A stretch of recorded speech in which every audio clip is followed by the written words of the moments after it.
Imagine a bedroom where time stops. The blinds are half closed.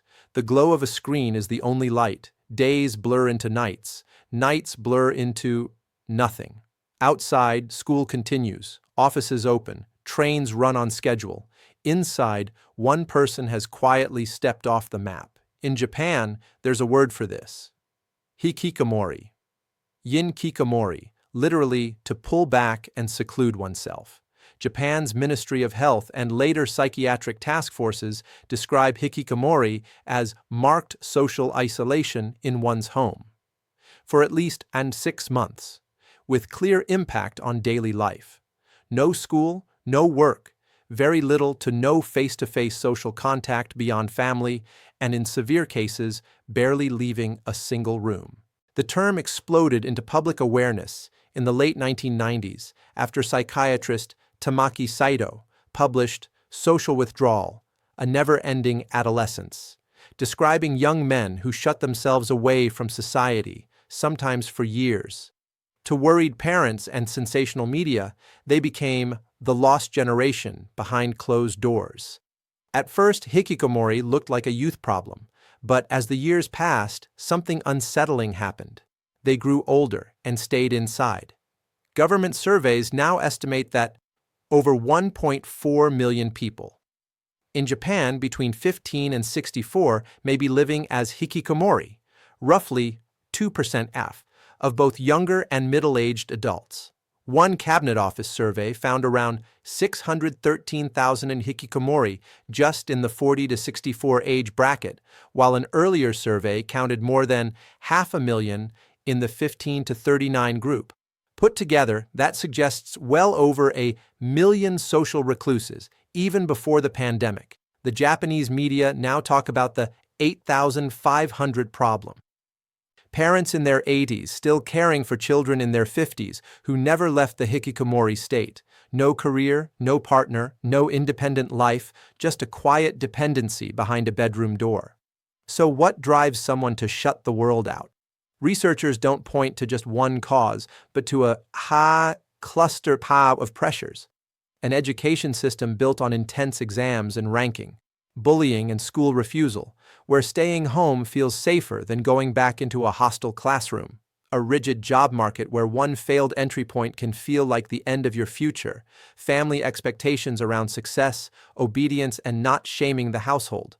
Mental health struggles, anxiety, depression, social phobia, autism traits, trauma that might never be formally diagnosed. For some, the first step into hikikomori is simple. I'll skip school today. I'll quit this job. I can't face it. I'll stay in my room for a while until I feel better. Then the outside world starts to feel further and further away. The door becomes both shield and prison. Inside the room, many hikikomori don't feel sick at first. Some describe a sense of relief. No more humiliation, no more pressure, no more pretending. Psychiatrists note that in early stages, some feel content in their withdrawal. The loneliness and distress often grow later, as months become years. But hikikomori is not just a Japanese story anymore. Similar patterns of extreme social withdrawal are now documented in South Korea, Spain, Italy, the US, India, and beyond, forcing clinicians to ask whether hikikomori is a new kind of global social withdrawal syndrome. Shaped by modern life, screens, unstable work, fragile social networks, and rising anxiety, Japan has started to fight back in a uniquely Japanese way. Community hikikomori support centers that families can visit for advice and referrals.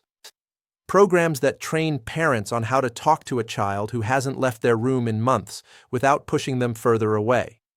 Outreach teams and helplines designed to be as non-threatening as possible because many hikikomori feel intense shame about being seen. Still, government data suggest it takes over 4 years on average before many households even reach out for help. 4 years of silent meals left at the door, 4 years of pretending to neighbors that everything is fine. Here's the uncomfortable truth. You don't need to live in Japan to feel a little bit hikikomori. Any city where people vanish into small rooms, live online more than offline, fear failure more than they trust connection, is capable of breeding its own hidden recluses.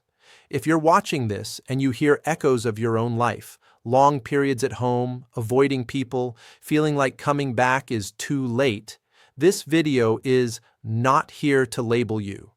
It's here to say, you are not a monster, you are not alone. And it is not too late to push the door open a few centimeters. Talk to someone you trust. Reach out to a local mental health service or helpline in your country if you can.